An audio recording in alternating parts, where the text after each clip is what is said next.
Oggi parliamo di una... Today, we are going to talk about a very interesting topic, how to anchor with a line ashore in a roadstead. An excellent skipper will do it with me. Follow me. Let's meet him.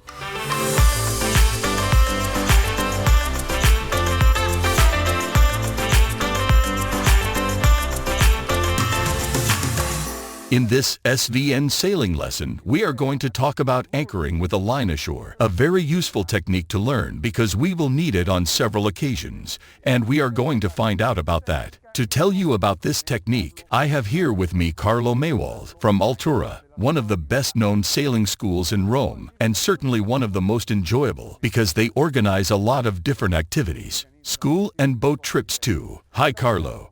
Hi, Maurizio. We need to talk about anchoring with a line ashore. This morning we were comfortably moored at Marina Cala dei Sardi, but now we have come to find out how to moor with a line on a rock. Would you like to explain this technique to us? Sure. I often use it at work. When it's possible, of course. In some places it is forbidden to anchor with a line ashore. That happened to me both in Italy and especially abroad. The line ashore is essential if the roadstead is very narrow, or if there are already other boats with the line ashore, or if I am in a flotilla and want to place the boats close to each other to form a big raft. Before finding out how the line ashore technique works, would you mind telling me what type of lines should I choose? A long, elastic line. When leaving the boat to fasten the line, it is advisable to take along other pieces to add to the main line if needed. There is no need for a particularly elaborate high-quality line, because it risks getting worn on our rocks. So there is no need to spend crazy amounts of money for these lines. And above all, don't use gin sheets because they are expensive. Since we mentioned Cala dei Sardi previously, I'll show you some pictures of the marina because they are our sponsors in the SVN sailing series, and after that we'll immediately find out how the line ashore technique works. Let's go.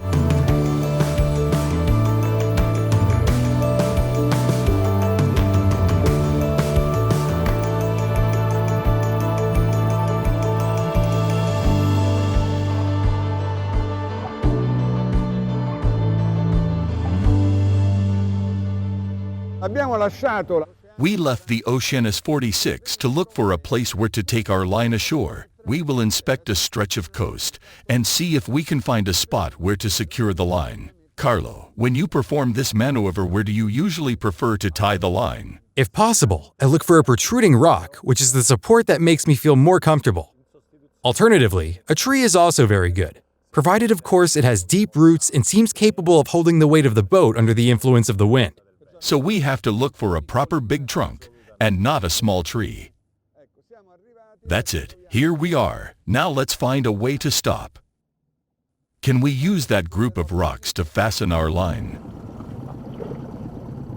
Surely that rock up there is just fine. With a well-made loop, it can withstand even very strong winds. Here we are.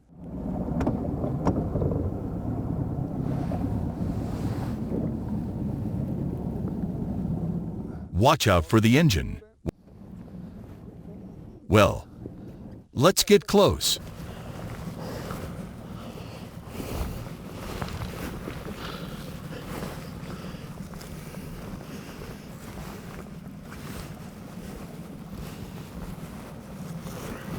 Carlo, what kind of knot are you tying? Is it a bowline? I'm preparing a bowline with a very large loop. This gives me two benefits. The first is to be able to wrap a very large rock.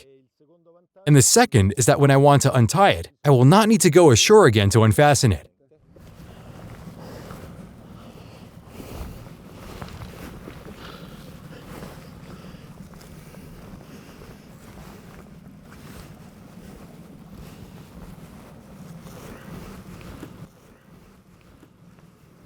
Our line ashore is ready.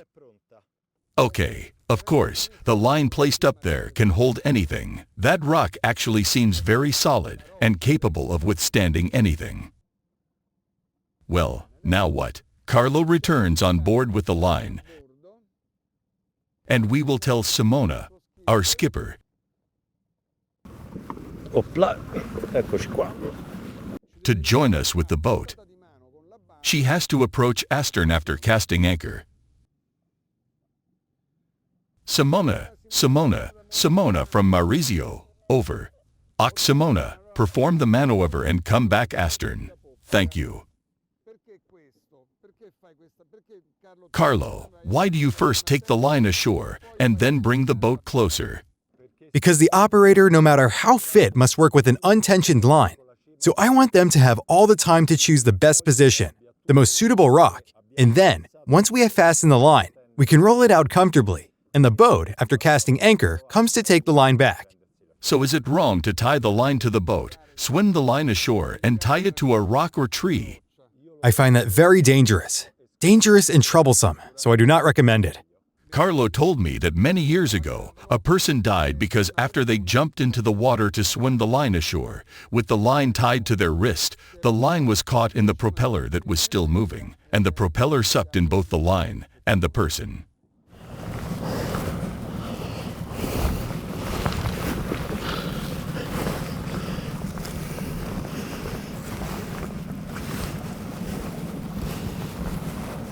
Carlo spliced the rope to extend it. How did you splice it? What sort of knot is this? It's a double flag knot. The flag knot holds a lot. It is sufficient, but to be on the safe side, I wanted to reinforce it by making it double, to ensure the grip. Perfect. Double flag knot, or if you like, 2 loops. 1 loop on one side, 1 on the other, and this system will also hold anything.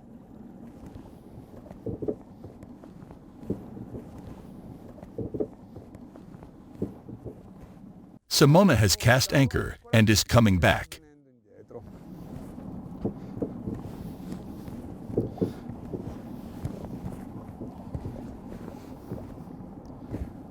Here I am. Come here now if you can. As you can see, this maneuver is hard to perform solo. It can be done, but it's quite difficult.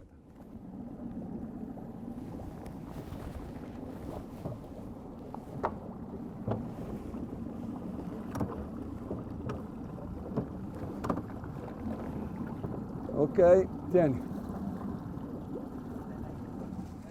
Here is Simona. Now Simona ties the line to the boat, and this part of the line ashore operation is over. Now let's go on with the next part.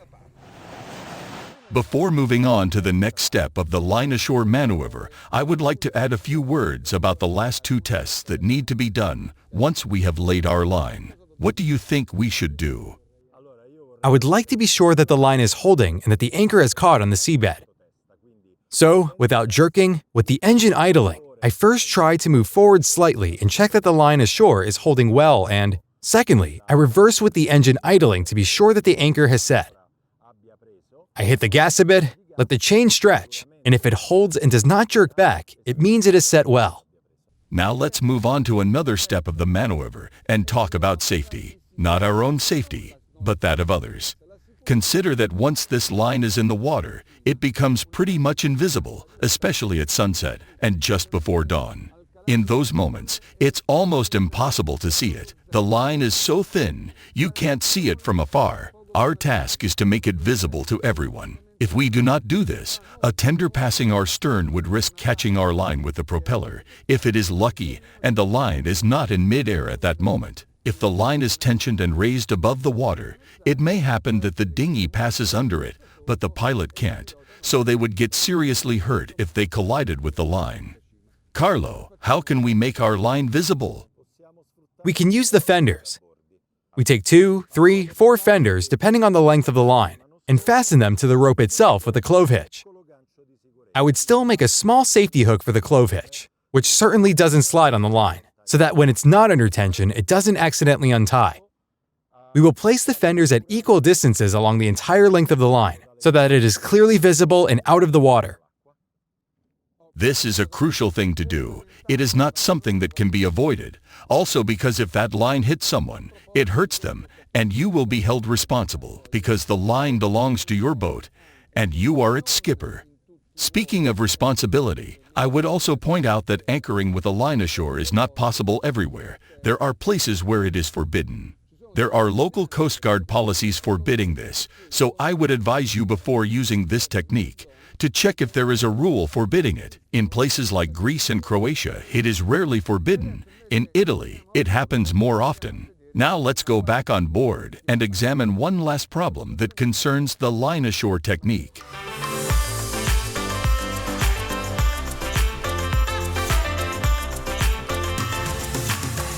Now that we have seen how to physically fasten a line ashore and how to signal it with fenders, I would like to ask Carlo a few questions about how to use this technique.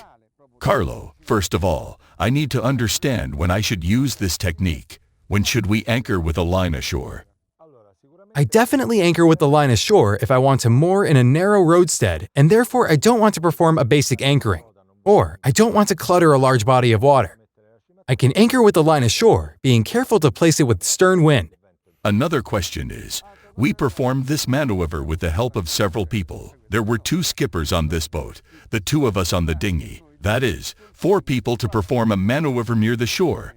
Let's say it's a bit too much. This is because we are shooting a video. But in practice, what is the minimum number of people needed to perform it safely? Even just 2 people are enough, as long as the boat is equipped with a windlass control at the helm. So, we will send the most agile person ashore, and if they have no expertise, we will tie the bowline for them, so that they can simply put the loop on the rock to fasten the line. We will stay on board and perform the maneuver properly when we realize that the person ashore is ready. Finally, let's talk about the second line. Sometimes we see that some boats place a line here, on the port side, and another one on the starboard side, in 2 different spots of the coast. Why? If I stop for a swim or just for lunch, I won't have any problems if I use just one line. Because it's daytime, I'm awake and I'm careful. If I decide to sleep in the roadstead, it's better to use 2 lines. This way I have 2 safety points and will certainly reduce any swinging in case the wind turns a little bit. When should I absolutely avoid using the stern line? I do not recommend in case of storms or unstable wind. So it is not a matter of wind strength or intensity, it is a matter of stability. If the wind is very strong but directed at the stern of the boat, we'll have no problem. If there are thunderstorms with possible swings of wind, direction, and intensity, this technique is definitely not recommended.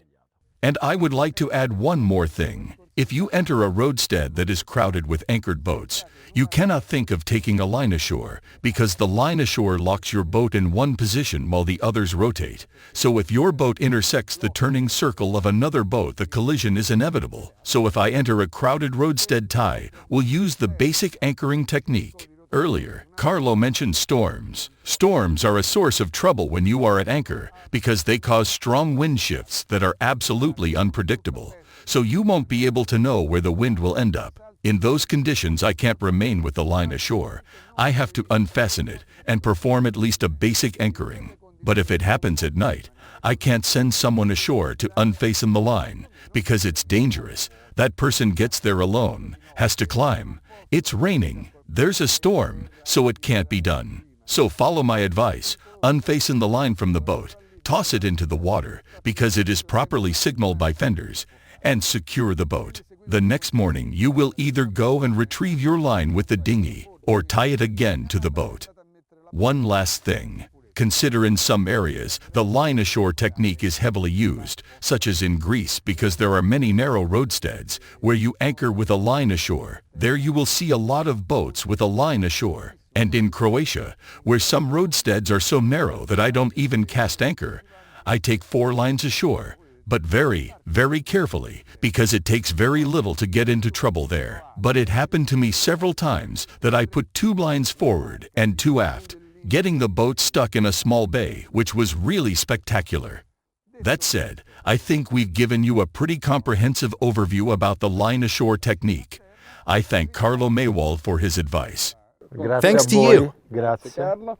I would like to thank NSS Charter for providing us with the boat and its skippers and for hosting us in Kalidai Sardi, and I look forward to welcoming you to the next video with SVN CATAMRANAS.